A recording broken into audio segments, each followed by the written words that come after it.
basically, when I started the People Pleaser to Soul Pleaser course, I felt burnt out, exhausted, resentful, and emotional about everything. And there was quite a few things that I really wanted to zoom in and focus on. Things like my relationship, my family, my mental state, and also how I felt about my body. So they're probably the main things that I really wanted to get some help and encouragement with. I was actually in the process of, I was at a point in my life where I knew that things needed to change. And so during that process, I was literally sitting down with a list, because I'm such a list person. And I wrote a list out of things that weren't going in the right direction, or that I didn't feel like I was completely happy with. So I had my list of things that I needed to really spend some time on, and then things that I thought were great. So as I'm doing my list, there was lots of things that I was putting into action. I started up a new business so I could work for myself, which is fantastic. But also doing that, I knew, as such an embedded people pleaser, I knew that I really needed to work on myself and being strong enough to, I guess, be comfortable to say no, and to really nurture me and why I was doing that business, because otherwise I would have just run myself into the ground. So as I was writing out my list and focusing on all my change and everything that I had acknowledged that needed to happen in my life, I took a little coffee break and turned on Facebook, and voila, your video was there promoting your Soul Pleasers course. So click now, and signed up there and then. And because I was in the process of starting my new business, I had an empty appointment book. So I got the dates, went straight through them, and put in all of the Zoom meetings so that I could do that live, because I knew that it was exactly what I needed. I always knew that I am a people pleaser. I really think that I've been a people pleaser for all of my life. I have always been aware of whatever I was doing, saying, or my actions, of how they were going to affect other people. And I probably put so much emphasis on, I love to make people happy, and I love to make people feel really good, and I love to empower everyone. But what I didn't realise is that often over time that led to me missing out, and to, it come to, I guess, the detriment of my own self, trying to be for other people. Yeah.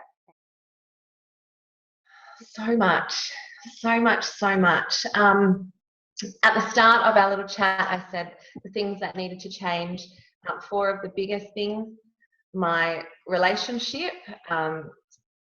Through doing this course, when I look back at my workbook number 1, some of the things that I have written in there now, I think, oh my God, I can't believe that I was in that spot, because now I feel amazing, and I'm so happy with where we are and what we're doing.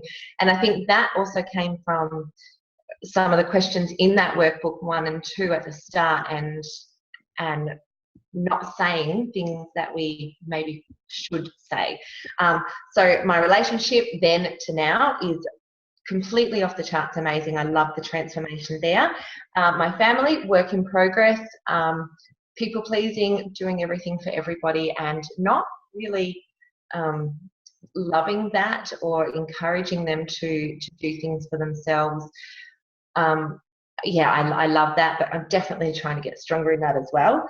My mental state, the meditation and the daily ritual that Tracy has implanted in my brain, it has been one of the best things that I think I could ever have done. I now meditate every morning and every night, so I'm so much clearer, I'm so much calmer, I'm so much more focused.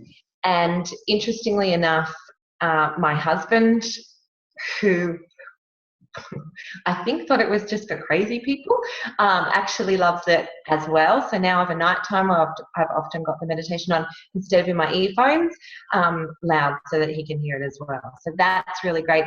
And also my children meditate daily as well, which is just wonderful. You know, that monkey see, monkey do. They learn from that, and obviously what we feel that truly benefits us is a flow-on effect. And the last thing that I've noticed a really big change with as well is my body. So change my mental state. My body, working through the workbook, one of the questions that Tracy asked is about who do you blame for circumstances or events in your life? And when I looked at my body, I blamed my husband and my kids because I had no time, and I was either working or I was being a mum. So I really didn't put the energy into me. What I realized through the course is that I am, of course, completely worthy of my time, and that if I'm not being true to myself and looking after me, then how can I possibly be the best version of myself to them? So I am 8 kilos down in however many weeks we've done this course for, and just feeling stronger and healthier and fitter and more alive every single day. Do it. If you're at that point where you feel like there is more for you, there is. Just go.